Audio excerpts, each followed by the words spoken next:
পেশিশক্তি ও অন্যায়ের বিরুদ্ধে আইনের শাসন প্রতিষ্ঠা এবং ভুক্তভোগী পরিবারের নিরাপত্তার দাবিতে দিনাজপুরে মানববন্ধন অনুষ্ঠিত হয়েছে। বিজ্ঞ আদালতে বিচারাধীন সম্পত্তির জোরপূর্বক জবরদখল, পৈতৃক ব্যবসা প্রতিষ্ঠানের সশস্ত্র হামলা, ব্যাপক লুটপাট এবং হয়রানিমূলক মিথ্যা মামলার প্রতিবাদে এই কর্মসূচির আয়োজন করা হয়। বুধবার ৮ জুলাই দিনাজপুর শহরের বাঁশুনিয়া পট্টিতে ঘটনাস্থলের সম্মুখ সড়কে আয়োজিত এই মানববন্ধন কর্মসূচিতে ভুক্তভোগী পরিবারের সদস্য এবং সচেতন নাগরিকেরা তাদের নিরাপত্তার কথা তুলে ধরে প্রশাসনের দৃষ্টি আকর্ষণ করেন।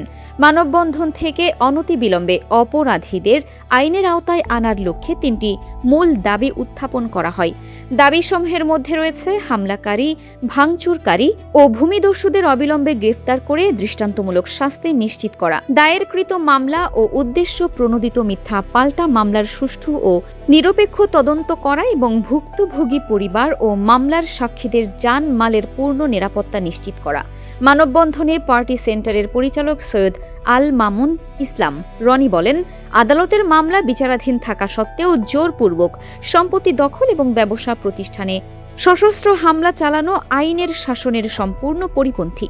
তিনি অবিলম্বে এই অন্যায়ের বিরুদ্ধে সুষ্ঠু তদন্ত ও প্রশাসনের জরুরি হস্তক্ষেপ কামনা করেন। দল মত নির্বিশেষে সর্বস্তরের সচেতন নাগরিকবৃন্দ ও স্থানীয়রা এই প্রতিবাদ কর্মসূচিতে অংশ নিয়ে ভুক্তভোগী পরিবারের প্রতি সংহতি প্রকাশ করেন।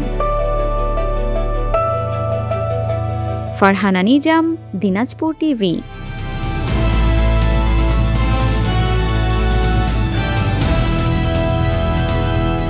দিনাজপুর টিভি মানুষের জীবনের কথা বলে।